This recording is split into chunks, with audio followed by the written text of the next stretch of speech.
this is a liturgical calendar. It's a perpetual calendar. It's on a 19-year cycle.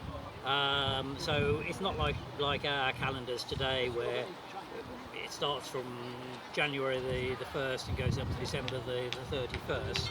There's not even any numbers or days of the week on it. If I put it down here, the letters down here are the days of the week. And if you've got the key to where you are in the 19-year cycle, Monday could be A, or it could be D or G. So that gives you the days of the week. And then instead of counting 1st to the 30th or 31st, whatever it is for the month, you're counting down to 3 particular places. You're counting to Nonnies here, so 4th day before Nonnies, 3rd, 2nd, and then Nonnies, and then the famous Ides from Shakespeare, Ides down there, and then you get into countdown to Calend. So you're counting down there, and then the first day of the following one is Calends. Again, we're not really using the calendar not really in the same sense as we use it today, where we're putting our holidays down when something starts or when Wimbledon is on. So this is all to do with the important days in the church calendar. So it's the saints' days, Christmas, of course. That's important. When the feasts are, when you're going to start a vigil. But it's got all sorts of things on there. The sun enters Capricorn. Sun enters Aquarius, which seems very astrological these days. Egyptian days were supposed to be bad luck. Don't know why they were bad luck, but you wouldn't start a particular project on an Egyptian day. We're not even sure why they're called Egyptian days. Because I shouldn't think in medieval England they knew much about Egyptians anyway, did they? No. It's just something that's come around from centuries of use, and most people wouldn't have any use for this anyway. No.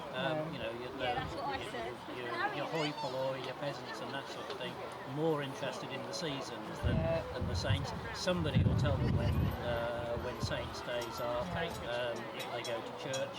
But I mean, very few of them could read this anyway. No, absolutely. I mean, almost none of them could read this. Actually, probably not many of the clerics could read this. It's so, in Latin. is nonny? Is that where "Hey nonny nonny no" comes from? I don't think so. No. But it's a nice idea. Oh yeah, I just wondered. Somebody thinks, is it nonny? Nonny? No. Nonny, no. So we've got that, and if I can park that out of the window. Wow. So have you written all of this then? Myself and the sister who's around somewhere. So this one is an extract from the Anglo-Saxon Chronicles. So that was in Latin.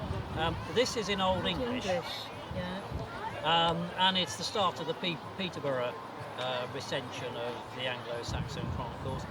Quite important. I mean, we're 1160, supposed to be 1160 today. And the nice thing about the Peterborough version was but they copied the thing because they lost it in a fire, and then they carried on writing into the 12th century. So we get two things. We get a admittedly clerical view of the anarchy, but we also get a view of the transition from Old English to Middle English. You'll be able to read this, because you read these things. So it says British Island is 100 miles long and 100 and 200 broad, and there are Zint is just German these days. There's a bit of German in it. Yes, yeah. Ythiode is peoples, right. English and British and Welsh and Scottish and Pictish, and then they add on a sixth Bockleden. Book learning, maybe church people. Oh right, okay. Yeah, or Latin speakers, and the first to come to this land were the British, and they came from Armenia. Armenia. Yeah. So Britain Eland is 800 land och 200 grad om That sounds really German. It do. Yes, a lot of the really long ones, because this was done in Peterborough, and they write things specific to Peterborough. So what's all this about then? Well, this is still the Anglo-Saxon Chronicles, so it's a year by year chronicle of what was happening in England on an annual basis. Yeah, so those are the dates there. Yes. Yeah. So we got the dates. So, some years So they this is all didn't your old put anything Roman in. numerals then, isn't Yeah, it? that's right. And then it all starts off. I mean, some of it is completely irrelevant. Here, Fourth Fayre died. Botwin Abbot in Ritham. I don't know what that is, but it's all about the kings and queens. Here, Kinneberg slew Kinnewolf King.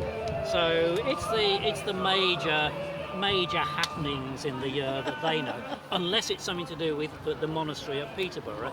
In which case they either know a lot or they make it up. Make it up. And well, actually, I mean, Some things never change. No. well, some things never change.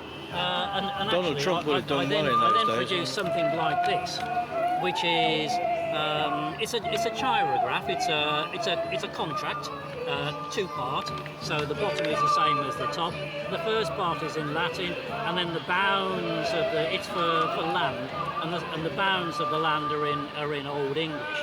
And the reason I produced this is because the monasteries were not above forging these, Yes. because they would copy them into their cartulary, then lose the original, or misfile it, as we might like to call to say these days.